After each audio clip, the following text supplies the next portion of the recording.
আসসালামু আলাইকুম।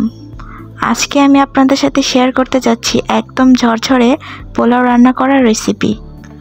আশা করি আমার এই ভিডিওটি দেখে অনেকেই উপকৃত হবেন। প্রথমে পেঁয়াজটাকে ভালোভাবে ভেজে নিব।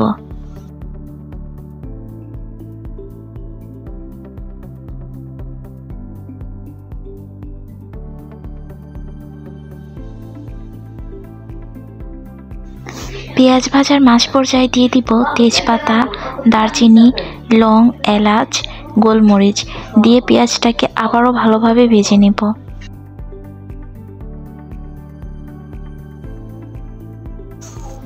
পেঁয়াজ ভাজা হয়ে গেলে এখানে পরিমাণ মতো আদা বাটা দিয়ে দিব। এরপরে এটাকে ভালোভাবে তেলের সাথে ভেজে নিব যেন কাঁচা আদার কোনো রকম বাজে স্মেল না আসে। এটা ভাজা হয়ে গেলে এর মধ্যে চাউলটা দিয়ে দিব।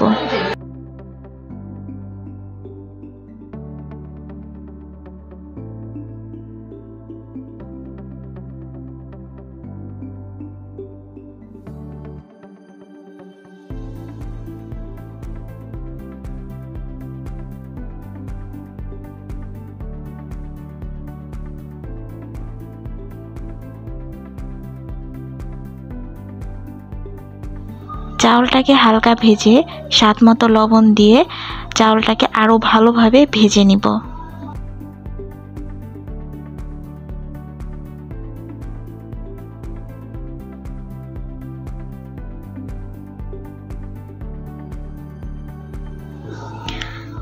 চাউল ভাজা হয়ে গেলে এরপরে এখানে পরিমাণ মতো পানি দিতে হবে। পানির বিষয়টা হচ্ছে আপনি যতটুকু চাউল নেবেন তার ডাবল পানি দিতে হবে। যেমন আপনি যদি 1 গ্লাস বা 1 কাপ বা 1 বাটি চাউল নেন তাহলে আপনার 2 কাপ 2 গ্লাস বা 2 বাটি পানি দিতে হবে। আর আপনি যদি এখানে লিকুইড দুধ ইউজ করেন তাহলে পানির পরিমাণ কমিয়ে লিকুইড দুধটা দিয়ে মিশিয়ে নিতে হবে। আর আপনি যদি গুঁড়া দুধ ব্যবহার করেন তাহলে আপনি পানির উপরে গুঁড়া দুধটা দিয়ে মিক্স করে নেবেন। সেই সাথে আমি 4-5টা কাঁচামরিচ দিয়ে দিলাম। দিয়ে এটাকে ভালোভাবে নেড়ে রেখে দিব কিছুক্ষণের জন্য।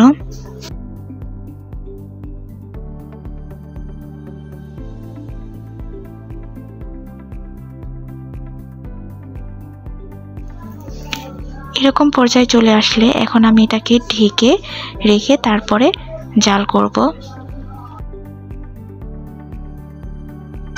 এই পর্যায়ে চুলার তাপ একদম কমিয়ে দিয়ে রান্নাটা করতে হবে। দেখতেই পাচ্ছেন আমার পোলাওটা বেশ ঝরঝরে হয়ে গিয়েছে, একদম ঝরঝরা পোলাও। এই পোলাওয়ের কিন্তু টেস্টই অন্যরকম। আপনারা বাসায় অবশ্যই চেষ্টা করবেন আর অবশ্যই জানাবেন আপনাদেরটা কেমন হলো। আর আমার ভিডিওটি ভালো লাগলে অবশ্যই চ্যানেলটি সাবস্ক্রাইব করবেন। আর ভিডিওটি খুবই ভালো লাগলে চ্যানেলটিতে একটি লাইক দিবেন। আপনাদের একটি লাইক আমার ভিডিওটি অনেকের সামনে পৌঁছাতে হেল্প করে।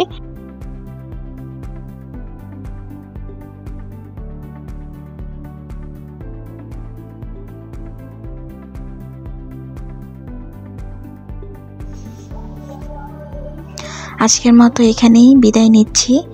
অন্য আরেকদিন দেখা হবে অন্য একটি ভিডিও নিয়ে। শেষ।